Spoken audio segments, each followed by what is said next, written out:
Bonjour, bienvenue sur ma chaîne YouTube. Pour ceux et celles qui ne me connaissent pas, je m'appelle Ting, mère de 3 enfants, investisseuse et rentière en immobilier. Alors aujourd'hui, je vais vous parler de la rentabilité. Comment calculer la rentabilité? Souvent, quand vous visitez un bien qui est destiné à l'investissement locatif, l'agent immobilier va vous dire que le bien, il a une rentabilité de 6%, de 8% ou de 3%. Alors, sachez que quand c'est l'agent immo qui vous parle de la rentabilité, il parle de la rentabilité brute. Il y a la rentabilité brute, il y a la rentabilité nette et il y a la rentabilité net-net. Alors, comment les calculer? On va en parler de suite. Pour la rentabilité brute, il est assez facile. Imaginons que vous achetez un bien à 100 000 euros, frais d'agence, frais de notaire inclus, donc à 100 000 euros. Et ensuite, vous pouvez le louer à 500 euros, charges comprises.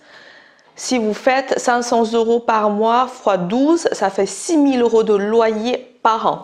Donc vous faites le calcul, 6 000 divisé par 100 000 euros de prêt d'achat, ça fait 6% de rentabilité brute. Ensuite, vous dites, parmi les 6 000 euros de loyer, il y a plein de charges, il y a plein de frais. Donc comment on peut calculer la rentabilité nette? Alors, pour les frais, il y a les différents frais, vous pouvez les déduire de vos recettes. Par exemple, il y a les charges non récupérables quand vous payez votre charge trimestrielle ou mensuelle. Il y a les frais de gestion par un professionnel. Si vous investissez dans une autre ville et vous payez des frais de gestion. Il y a le GLI, donc c'est l'assurance de loyer impayé, ça vous pouvez les déduire également. Et il y a la taxe foncière. Reprenons l'exemple de tout à l'heure. Alors si vous avez 6 000 euros de loyer, donc imaginons que vous avez 500 euros de charges tous les mois, donc il faut les déduire. Donc 50 euros par mois, ça fait 600 euros par an. Donc il faut déduire les 600 euros de charges. Vous avez 500 euros de taxes foncières, vous avez 600 euros de frais d'agence et vous avez 100 euros de GLI. Donc ça vous fait une recette, au lieu de 6 000 euros, ça vous fait des recettes de 4 200 euros net.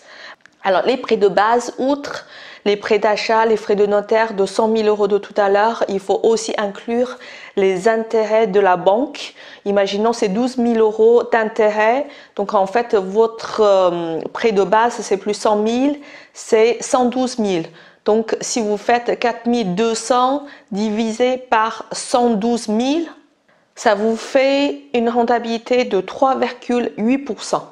Donc vous voyez, la rentabilité nette avec toutes les charges déduites, c'est tout de suite moins intéressant que la rentabilité brute. En moyenne, si vous voulez aller vite, il faut déduire entre 2 et 3% entre la rentabilité brute et la rentabilité nette. À savoir, si la rentabilité brute est 10%, la rentabilité nette, c'est environ entre 7 et 8%.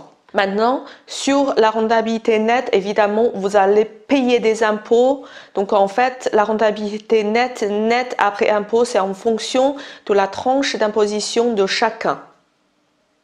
J'espère que cette vidéo vous a été utile. Si vous avez aimé, merci de liker, de partager, de commenter et d'abonner à ma chaîne. Je vous dis à bientôt. Au revoir.